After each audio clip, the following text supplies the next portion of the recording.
every athlete, every person, every human being has an opportunity. Some opportunities don't come when you want them. But if you're prepared, good opportunities can happen. Always be ready, because you never know when your number is going to get called. I'm not coming back. EMIY Apparel. Encourage me. I'm young.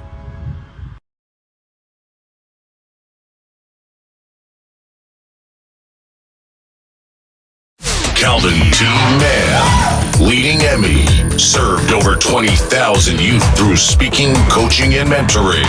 He has inspired us for years. Welcome to Emmy TV Podcast with your host, Calvin T. Mann, the Encourager. Good afternoon. Glad to be in. Welcome to Emmy TV.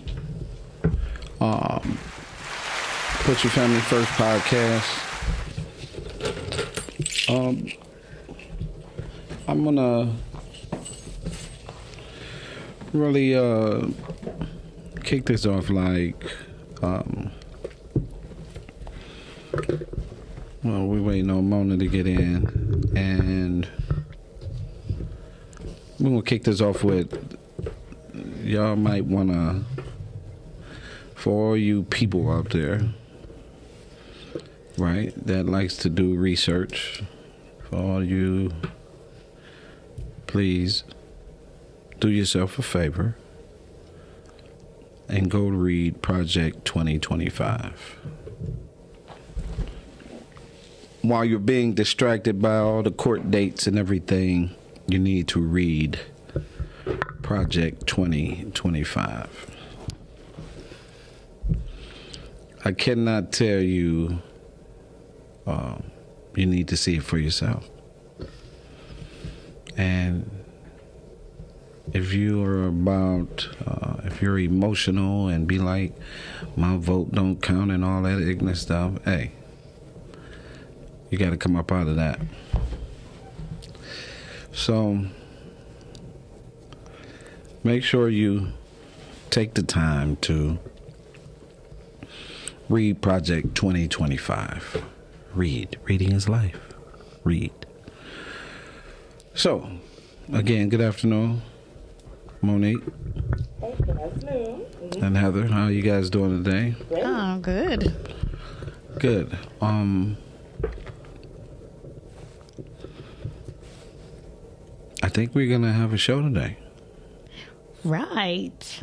And since this is our conversation around our elders, I thought we'd look at it from a different perspective today. Mm-hmm. Looking at it through entertainment, games, and fun.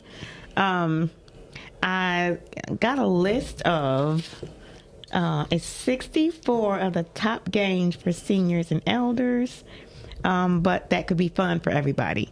So if you have seniors and elders in your life, that's your coffee, Calvin.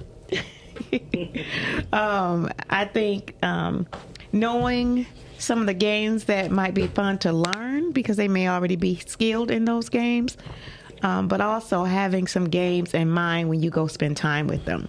So there's a lot that can be said over a good game of cards, over a good game of Simon, which is a good game, which I know that's probably dated for a lot of our younger people. They probably don't know too much about that game, Simon. Not Simon Says, but the actual electronic Simon game. I still love that game.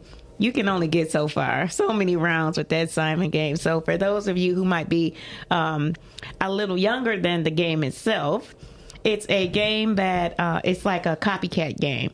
And so it gives you a pattern to push the colors and the sounds, and you have to get it exactly in the same order that is given to you. And so it's kind of a mimic and memory game. So it's fun. I got it from my parents a couple of years ago when my parents started having some issues with their memory. But playing that game with them, not only was it fun, but it also helped to stimulate their thinking and their memory, just like mine, because some things you start to slip on yourself. So that we can keep our own mind and memory sharp, because we have a lot of artificial intelligence. We don't have to remember passwords because there's an autofill feature on your phone and on your computer. When you're trying to remember a website, all you have to do is go back to your memory or start typing, and it types the rest, right? We have a lot of assistance that could be keeping us from doing our own thinking and exercising that part of our brain. So we don't want to get too far and too dependent or codependent on electronics to help us to maintain and to memorize things. Hey, Mana. Hi. How are you? Seems like forever. No, it sure does. Hey. We were just talking about some games. I got a list of games to play with and for. These are also great gift ideas if you're looking for gifts for your elders or seniors. So the list of games, and then the other thing that I wanted to bring to our attention is a list of movies. And I'm sure you guys have some too, but a list of movies where elders and seniors are highlighted, and it has the cast, the stars, and just some really good movies that you might want to watch, because I'm a good movie watcher. And so I bought those two things for us to talk about too. Great. Awesome. Yeah. So these games are the set of games. So although it's 64, they gave us some categories to break it down. So it's under puzzles, tiles, and board games. That's one category. Another category is video games. Another one is card games, dice games, word and number games, indoor games for large groups, and outdoor games. So these are the categories. So I'll just slide these in as we're having the conversation today.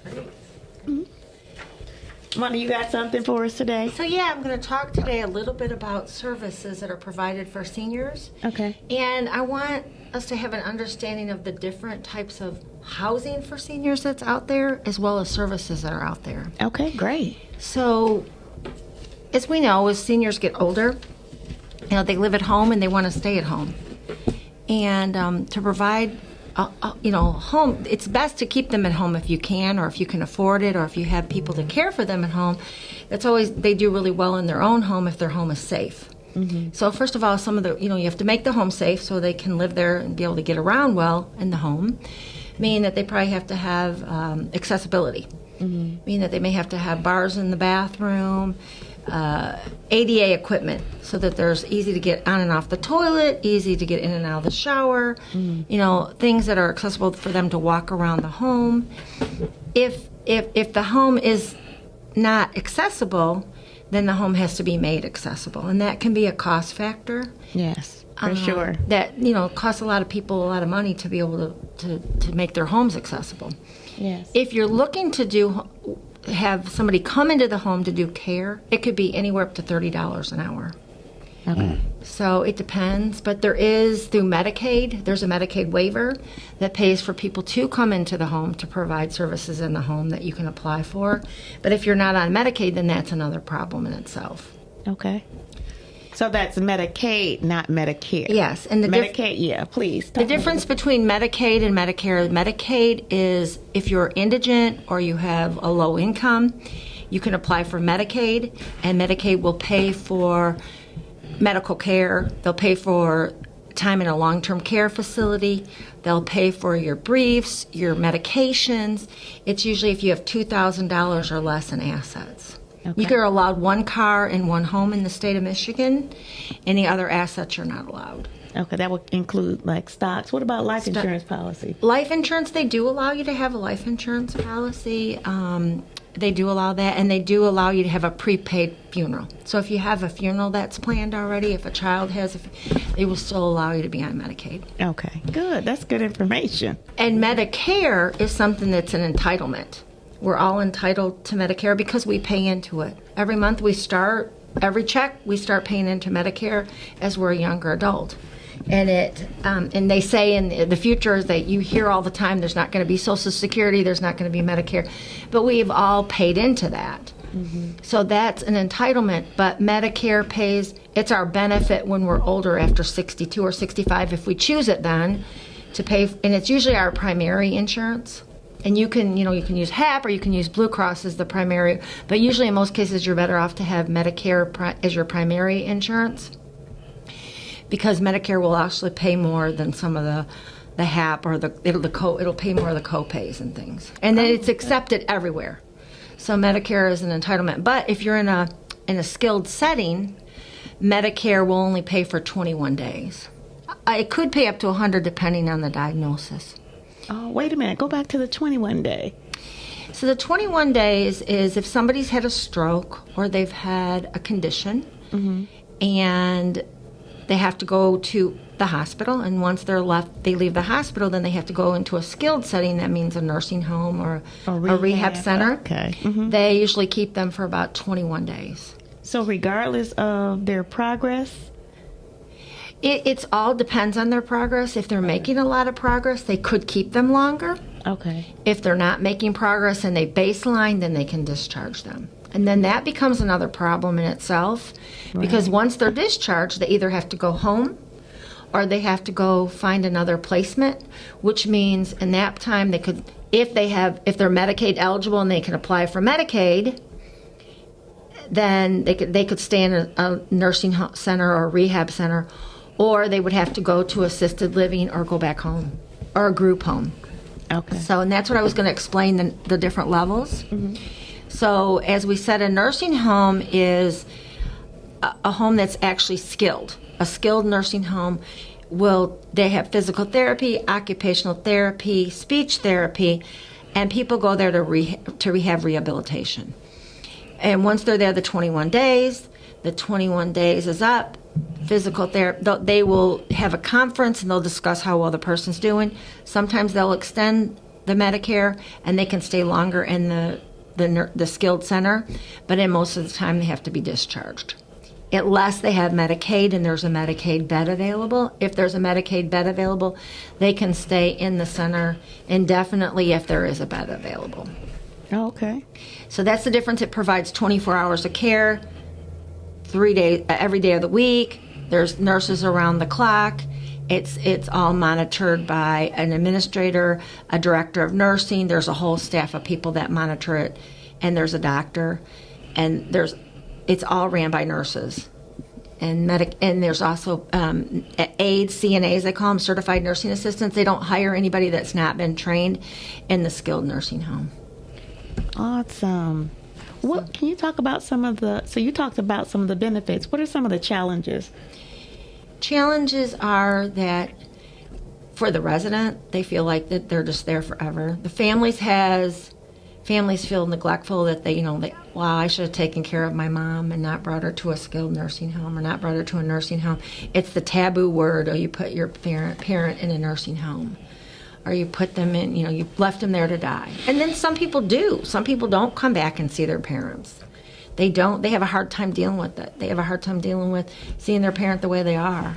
And then a lot of times in those settings, there's other people that are there that have schizophrenia or they have significant diagnosis like MS, muscular sclerosis, or something, that they need total care.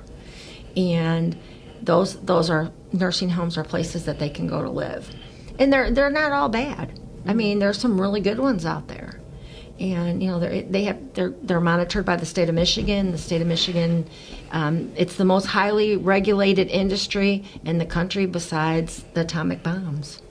Wow. Now I didn't know that. Yes, I mean it is. It's very highly regulated. The state comes in on a regular basis. They come in and do an annual survey in the nursing home. Then, they come back if there's any kind of citations, and then they come back again until they clear, and they can come back if there's a complaint. Okay. So the state actually is, they make sure that the facility is doing what they're supposed to do. And they actually protect the residents. They protect the residents' rights. They help to protect their dignity. They teach the staff about abuse and neglect. So the state is there to make sure that the staff is doing what they're supposed to be doing. Okay, thank you for that. Because I'm sure there are a lot of a lot of families out there, they either are facing this as a life change and life challenge for their elders, or even for themselves, because you don't have to necessarily be an elder to be in No. skilled care, right? You can be a younger adult that might have, have had a diagnosis, or might have, and it could be the place that you live for the rest of your life. That's what happened to Oba. The character from my children's book, Oba, lived in the actual person's name that I named the book after. He was in a facility till he passed.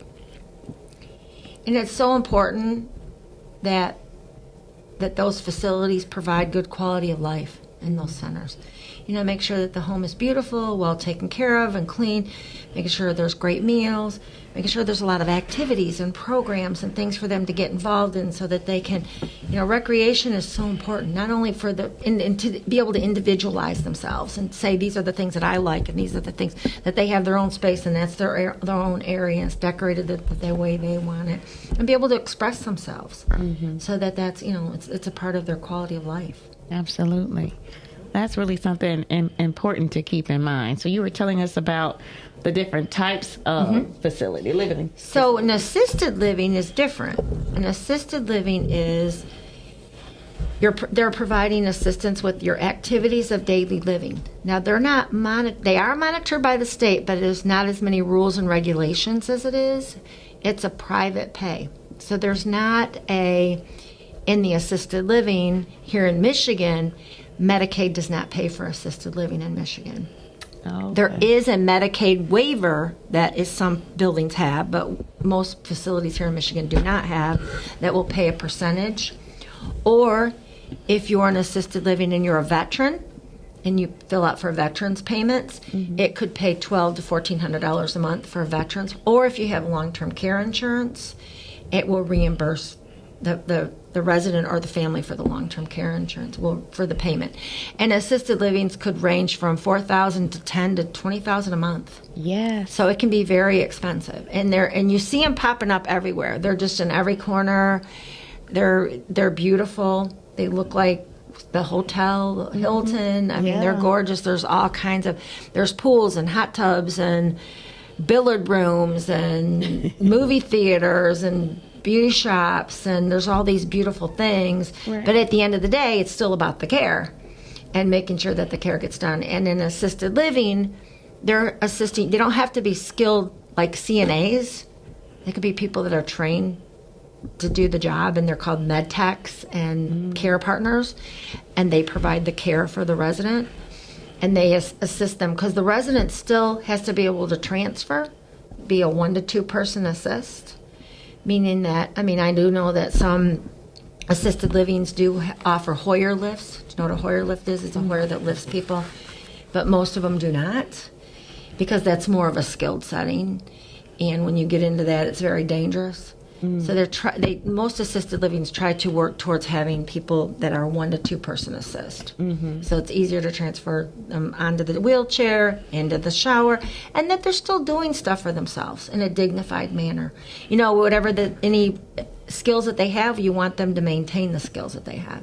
So if they can wash their hair, if they can wash their body, if they can, if they eat independently, all those kinds of things are a part of independence. And being in an assisted living, maybe they just need assistance because they need medications. Or maybe they need assistance because they need somebody to help them with their shower. Or maybe they need assistance because they're incontinent. So there's people with all different levels of assistance. And then within the assisted living, there's assisted living with a memory care. So you'll hear memory care. It's not Alzheimer's anymore. It's not Alzheimer's unit. You've heard that in the past. That's that terminology. It's not it anymore. So Alzheimer and dementia? And they call it memory care now. Okay, so we don't use those terms. Well, it's still the same thing, but what it's saying is somebody that lives in a memory care, it might not be somebody that has dementia. They could just have some memory loss. But they could have Alzheimer's too, but it could just be somebody that has a lot of memory loss. Okay. So it just kind of varies. But most of those people in assisted living that are in memory care still they transfer, they walk around, they talk. They go to the bathroom on their own. Some of them might need some reminders a lot of reminding and a lot of cues, supervision and redirection, but it's not like all the physical care that you would do in a nursing home where you would be anticipating the care and doing 24-hour care. You still have to do care in assisted living, but it's a different level. Right. So, but it's very costly. It is very costly. Yeah. When you mentioned the resort-like spaces, I remember when we were trying to find independent living for our parents, because the home that my parents grew up in and grew us up in had stairs. And neither one of my parents were really, it wasn't safe for them to be able to go. The laundry room was downstairs in the basement. The bathroom was upstairs. The bedrooms were upstairs. They spent more time downstairs. But them both navigating the steps was really dangerous for them. Very dangerous. And so we had to find an alternative. And it took time just to get them to be open. Mm-hmm. And my mother was... she was most ambivalent about going to feeling like she was going to have to live in a long-term care facility. And she was really, really concerned about that. And she kept saying that the independent living apartments that we were looking at were nursing homes. And she couldn't get over until she actually started to go and see them with us. And when my parents went and they started seeing how active the people were in that community, she's like, oh, we can do this, because they had like a 50s dance at one of them, and that was like the next event that was coming up. She was like, well, we got to be moved in before the dance happens, Yeah. So and the fact that they were together, my mother and my father were still together when they went into that independent living, was really helpful for both of them. Yeah, independent living is beautiful. Just like you said, there's so many things, and they're so active in independent living, and they have so many. The same thing with assisted living. Both of those type of categories, there's so many things for them to get involved in, and so many meet people, and they have all kinds of intellectual programs as well as recreational programs. Yeah, and then a lot of times seniors will say, well, why did I wait so long? Because once they get involved, once they go there, they really like it. And you don't want them to miss that window of opportunity. It was good that you caught them when you did, right, because they might have still stayed at home, and she found it to be totally different when she got there. Right. So that was a huge part. But staying open and transparent and sharing our concerns. As a family, we had to have family meetings about it. And also we had to move into, my sister and I had to get power of attorney. My mother she didn't want just one person to have it. That was part of her agreement, where she would cooperate if somebody else, it wasn't just one person making that decision. So when we got power of attorney, we were able to do some of the other things that my parents were not necessarily fully capable of making certain decisions. So we have the same thing with her medical power of attorney and for general power of attorney, so we could go to the bank, we could go and run errands for them when they couldn't do it on their own. So that is another, can you talk a little bit about that? Yeah, what that like? There's different levels of durable medical power of attorney, or they call them a POA, it's a power of attorney. And that means that there is actually paperwork that you can just get at the Office Depot.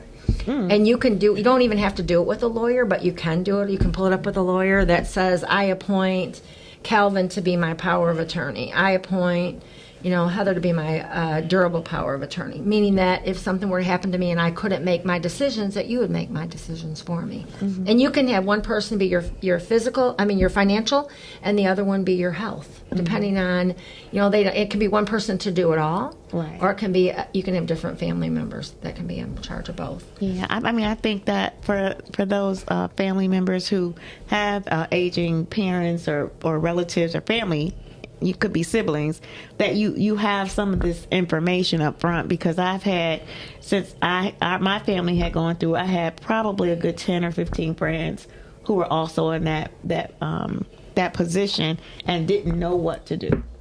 And and parents may have passed on, and nothing was really in place, so they had to go through probate, and it just erupted in a whole bunch of other extra And when That's probate good. gets involved, then the state makes the decision. So it's like it would be much better if a family just decided, talk to the parents about it in advance or made a decision together. Or then, a lot of times there's even where you have to go into guardianships. And guardianships, because there might be a family that's disgruntled or they're not getting along, so that sometimes a guardian will take over and make the decisions for the resident or the family member. And that doesn't have to be a relative, right? Right, doesn't have to be. No, a guardian. If it's state appointed, it would be somebody it could be a lawyer. It could be a legal company that does it. They call them a guardian ad litem, which is usually a lawyer. Oh, okay. But there's also, something else that wasn't mentioned was a DNR, do not resuscitate, and it's always important, when you're thinking of seniors is, at the hour that they were unable to breathe or they needed to be resuscitated, what would you do? Is that something, would you want to be kept alive? Would you want them to do everything in their power to keep you alive, or would you want a DNR? And that would be something that's really serious to talk to your family members about. If you were having a hard time breathing and you're in the hospital and they're asking you, well, what do you do? Would you want to be ventilated? It would be up to you. But what's your decision on that? Because everyone has their own rights to make those decisions. And a DNR is important to think about as well. Yes. No, we're going to a commercial. Are you an indie podcast or content creator looking to reach a wider audience? Look no further. Introducing Podcastic, the ultimate podcast network designed exclusively for indie creators like you. At Podcastic, we believe in the power of unique voices and fresh perspectives. We're here to amplify your passion and creativity, connecting you with a growing community of engaged listeners who crave original content. Podcastic is more than just a platform. It's a support system built for indie podcasters, offering a range of resources to help you succeed. From tailored promotional campaigns to professional production assistance, we're here to help you shine. Our intuitive platform makes it easy for you to be seen and heard. We do all the heavy lifting for you.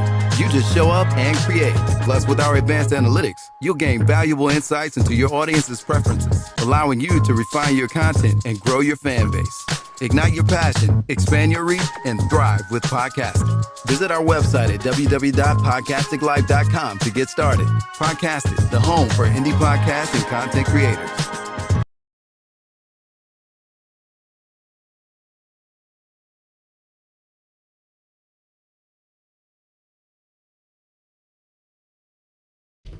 Yes, and we are back with Mana, our elder care expert who's part of our team. So welcome. And she was giving us really good information around things to know about elder living and some of the supports that are available. So continue, please. So there's also another area that you can look into is group homes.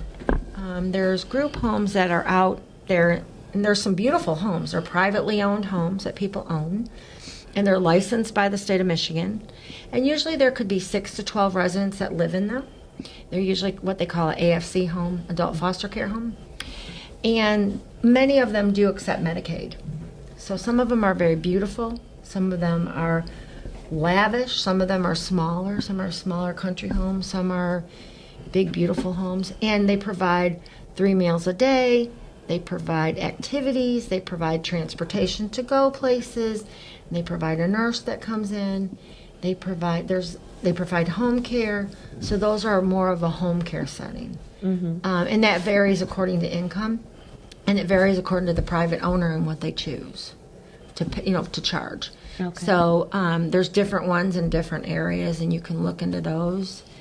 It's not as structured as like a nursing home or assisted living. It's more of a home-like because it's smaller, but you're still living with other people, but in a smaller setting.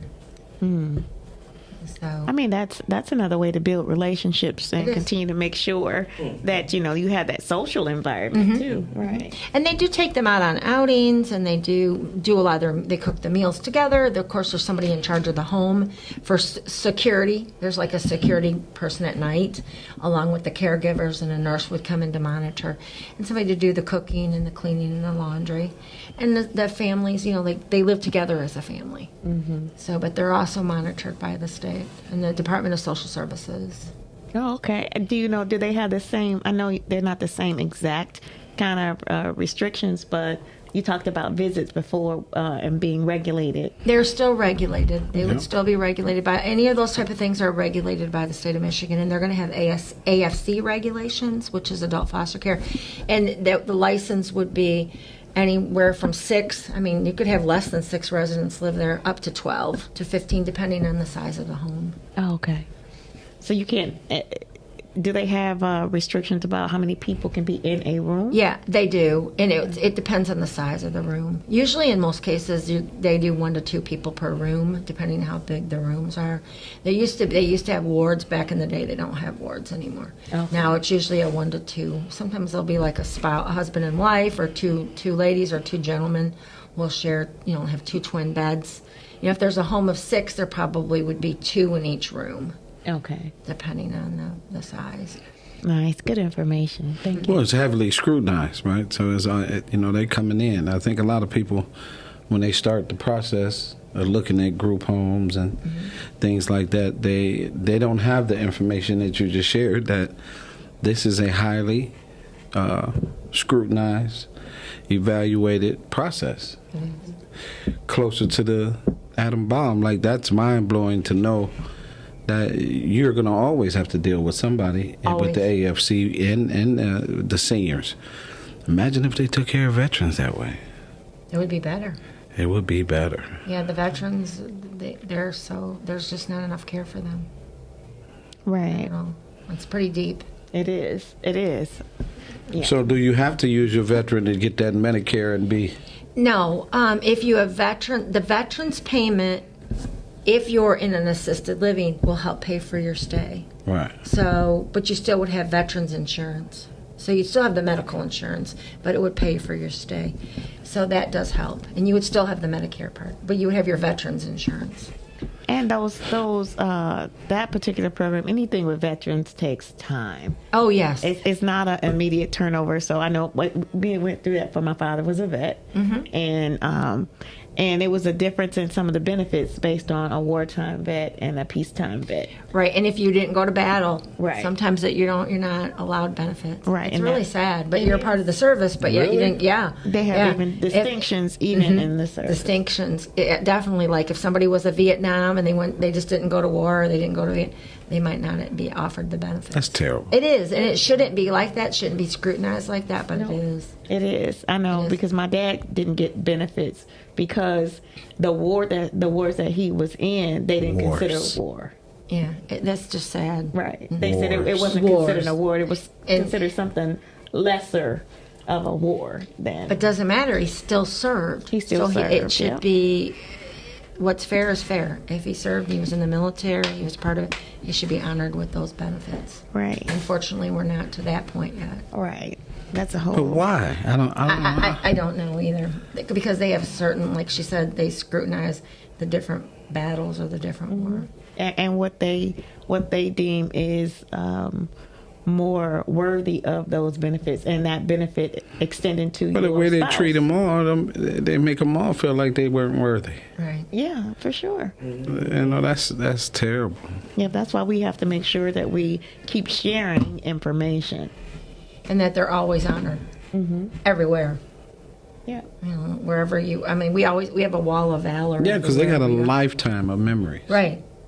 And you never know what they're going to experience from moment to moment. Because it could come up in the any moment. Any moment. They could have that postpartum feeling at any moment. Or anything somebody said to them could strike it. That's It right. made my friend was he was bipolar. It changed his everything. And so he passed the bipolar into his daughter. And so him being part of, Vietnam and all of that, coming home, and next discovering the bipolar, it was several times like they had to go to his house. Like the police had to come to a house. He got his whole family in there. It snapped. Post-traumatic stress disorder. And and his family was blessed. When I tell you that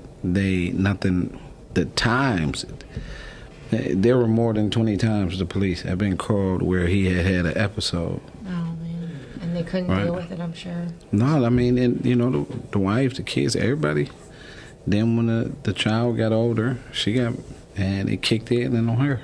And it's so hard to regulate, those kind of diagnoses because you have to have medications for that. It's a chemical imbalance. Mm-hmm. And if the medications aren't correct, and especially with the postpartum, that's terrible. It's really hard to get a handle on. Yeah, that. if he didn't take his medication, it'd go a couple of days, and then all of a sudden, he'd have the highs and the lows. With the bipolar. Yeah. Oh, I love it. Hey, everything would be on point, and then like clockwork, it could be a barbecue going down in the middle of the barbecue. Everybody got to get up and leave. And it could be. He could have two things. It could be the bipolar, but it could also be that postpartum. So with him, you never knew. Yeah, I'm sure. Yeah. It was. That's really deep. It was tough. Mm-hmm. It was tough. Very, very deep. And then they were still married until he passed. Wow. She hung in there. Good for her. It was incredible watching her, but she hung in there. Mm-hmm. And then the daughter got it, and that was mind blowing to her. Yeah, the daughter, man. Yeah. Mm-hmm. Yeah, so it's senior living, senior people, things we do. Like we're talking about it right now. We just finished shooting the We Got the Help video. We finished it. We put in there all 3 wars. It was we got to help. Like, we can't just be a society that doesn't help and all we do is point fingers and play games. Right. We have to speak up. We have to speak up. We do. We have to speak up. We do. It's crazy. I started this segment off, Mana, talking about Project 2025. Mm-hmm. I don't know if you know about that. Mm. You should read it. You want to give us an insight into what it is? It's the policy. If 45 gets the presidency again, these are the things that they're going to do, execute wise to society. Mm-hmm. And you got to read it. It is mind blowing. Right. It's policy changes around education. Everything. It's policy changes around everything. Who makes decisions around the Supreme Court judges. Yeah. Who wrote this book? It's the heritage people that support him. It's a political group, movement that is, and it's a huge movement, and it's highly funded. It's highly and heavily funded, and so they're saying that they want to take back and restructure the country. Yeah. I mean, it's heavy. Some scary and stuff. It is. But I want to just take a moment to pause to remind people that we have to read, not skim, because skimming gives you missed information. If you're getting a flyer about an event, a lot of people just look at the big bold letters and make a decision and don't read the fine print. So maybe there's a cost at the bottom that you didn't see. Maybe you have to reserve a space. I mean, there are all kinds of details that we often miss because, again, as I mentioned earlier, we get dependent on the artificial intelligence that helps us to make our lives easier.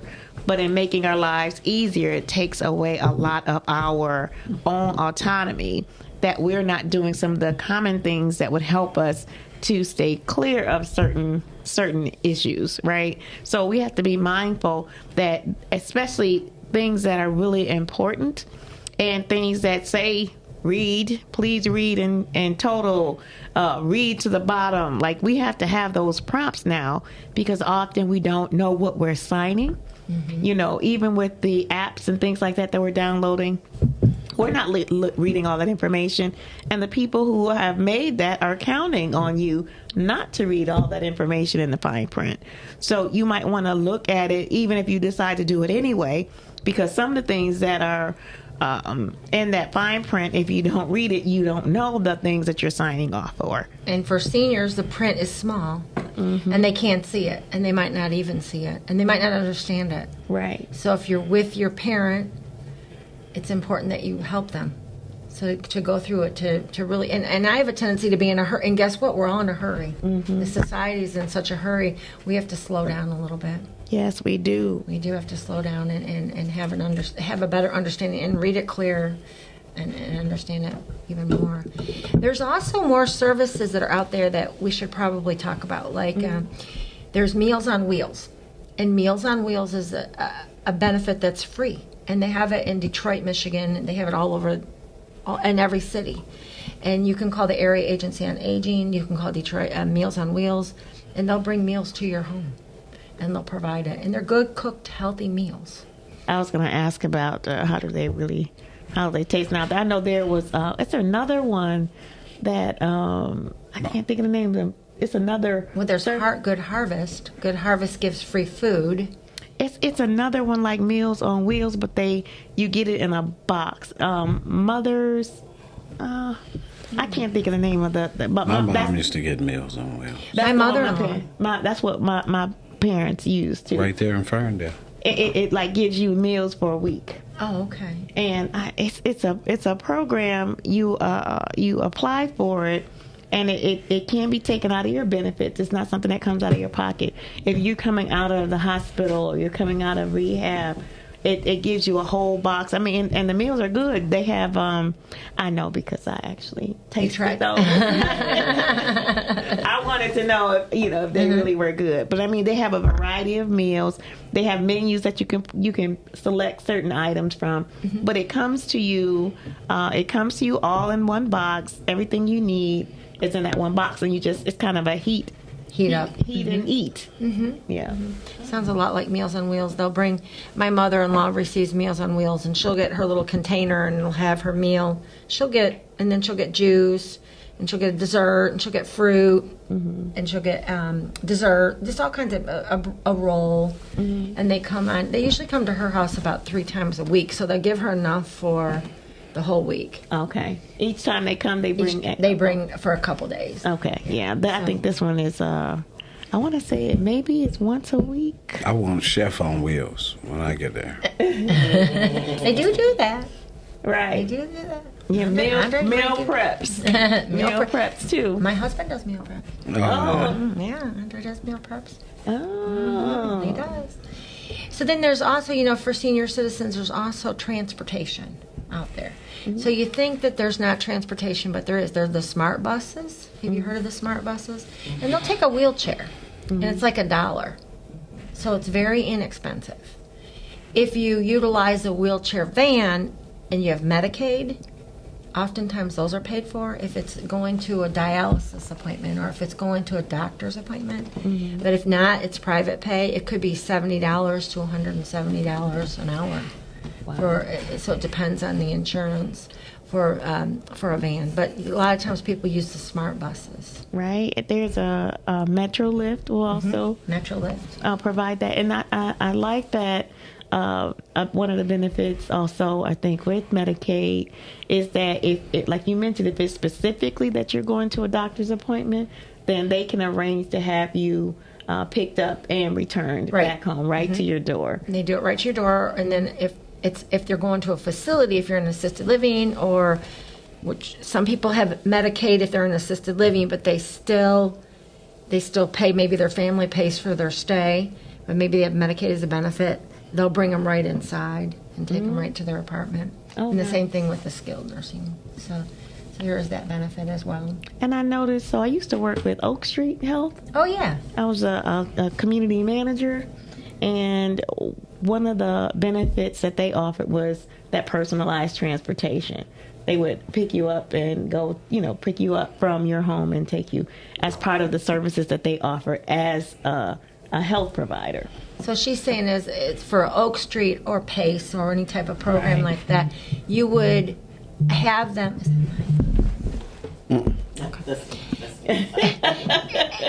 You would utilize them as a healthcare provider. So they would be your doctor, your nurse. They would come to your home. They would take you to programming. They would take you to your doctor's appointments, but they manage all of your health care. Right. Yeah. So they manage, and that's they're really great programs, but it depends on your insurances, and that's another thing they have to think about with those healthcare providers. Right. Yeah, and that's I think those are more a different level of community-based programs when they have your full health management team in that one space. And they would do the visits at the home. The nurse would come to the home. Maybe an aide would come to the home to do care. Then they would take them out to activities or programs and take them to their doctor's appointments, and then they come and do all the visits in the home. Yeah. And then from that level, then of course, I don't know how much you guys know about hospice, but hospice benefits are pretty extensive now, and they've changed a lot. Back in the day, you'd mention hospice, and people thought they're going to pass away. That's not necessarily the case. Hospice is now also, people graduate off of hospice. It's also extra services are provided. It could be at the end of the life, but maybe you could live another couple years, but then you have these benefits that they can come in and they would manage your care. They could send in somebody to do, give you your showers, somebody to give you all your medical needs. They could send you to your appointments. They bring a social worker in. They send a chaplain into your home. So these are extra services and extra care that a family could receive from hospice. And sometimes people, like I said, once they're off of a lot of medications, they can graduate off of hospice. Back in the day, people thought, hospice is taboo, but that's not how it is anymore. I like And how you that's say good. Yeah, that's good to know. graduate off of medication. Yeah, then that's what hospice is a lot of times, because think of you're on 20 different medications, and you're on all these things, and one is you're getting adverse drug reactions because you're on something else, and you're getting another adverse drug reaction because you're on something else. If they take you off all that totally, a lot of times you don't need all that. That's causing a lot of issues with your health just because you're on so many medications. That's right. That's right. That's powerful. Yes, thank you for making mention of us too, and all the resources that are there. So I do want to talk about, even no matter where your loved ones may land, our elders may land, you can still have fun. Oh, definitely. You can still have fun no matter what. Right. And so I just want to go over a couple of them. So the puzzles, the tile and board games, some of those are pretty easy. So they have Sorry on here. They have Jenga on here. Bugs in the Kitchen is another game. Cranium, Backgammon, chess, Mahjong, checkers, dominoes. Those are some of my dad's favorites. All the games that I went at. You're the winner, huh? You're competitive. Yeah. So they have video games on here, but I don't see anything that looks familiar to me. I lost the last couple of Scrabble matches, so she bragging. She's bragging. Yeah. Except for Scrabble. Okay. Right. I lost the last two. She knows the words. I do too. What's your strategy? Yes, I've won. You've won a bunch. Okay. She just won the last two. Okay. She feels pretty good about her winnings. We keep record. Keep record on who's winning. I'm dominating every game in the house, Mona. For sure. So this is one of the games that you might sound familiar to you. The Crush Saga, that's one. Tetris is another one. These are the video games. It says AARP offers free online games too. It says they have a variety of card, puzzle, word, strategy, sports, and arcade games that you can get directly as a member of AARP. Whoop, whoop. People really like puzzles. They like, to keep a puzzle on a table, and anybody walks by can sit. It's kind of relaxing and just put a piece on the puzzle onto that. Yes. Even the staff, anywhere, like if you have a table that's aside, and staff, families, anybody will go by, and the residents will sit and work on it forever. It kind of clears the mind. The thing I got to start asking is, what's your senior discount? Yeah, me too. I forget about it all the time. Every time. Me too. I always forget. And McDonald's has it. I mean, all these places have it, and I forget. I had the whole list, right? But I don't visit those places like that. I just got to get accustomed to asking, right? Because, sometimes we go out, what is your senior discount? And we just forget. We don't think of it. And what age?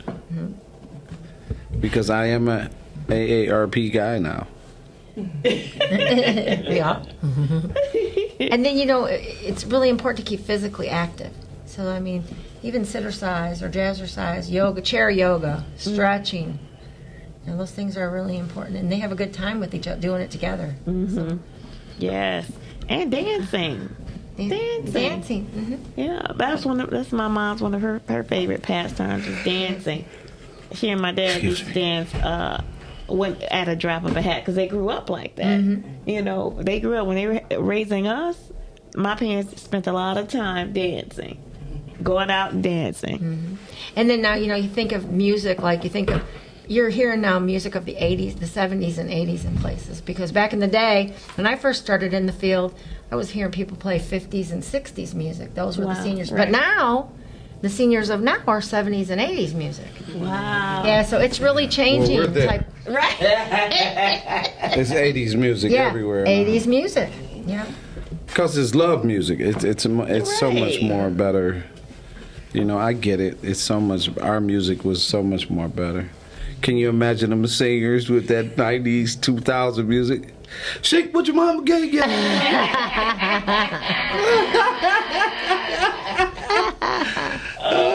Have a video camera then. Oh, my goodness. So I have a little poem that I wanted to read because I wanted to thank people that are caregivers all over the world. I mean, it's a big deal when you're caregiving for whoever. It could be, you could be caregiving. You could be caregiving for your spouse. You could be caregiving for your parents, for your friends. Maybe you go into somebody's home. My mother-in-law has a caregiver in her home now. You could be caregiving in a nursing home, assisted living, and a group home. You could be a driver that's out driving people. Guess what? They're caregiving. That's right. You're a nurse. So they don't LPN. have a National Caregivers Day? They do, but they kind of separate it and make it Nurses Week, LPN Week. But this is like, I think of caregiving in general. So caregivers, you're one of the most special people. Amen. Who always take time to give. Who makes this world a better place just because you live. You try to care for others. You do the best you can. If everybody is in need of help, you're there to lend a hand. You never just ask for anything or want something in return. You're happy helping others and truly are concerned. I can't thank you enough. There's no sufficient words to say to someone who always gives and hardly ever takes. Wow. So there's so many caregivers that are out there, and they deserve so much. Yes. Thank you. Many thanks. Many thanks. Thank you. Well, this has been enlightening. Oh, I just want to share some movies before we go. You got 2 seconds. 2 seconds. One of my favorites is Calendar Girls. There's another one with Jack Nicholson and what's her name? Anyway, it's called Something's Got to Give. I like the movies. I love that. That talk about relationships between people, because relationships are going to remain the same as you age. Relationships are going to be relationships, and I think that's one of our last conversations, Mana, was around relationships and relations that we talked about in another show. But The Bucket List was another one with Jack Nicholson and Morgan Freeman.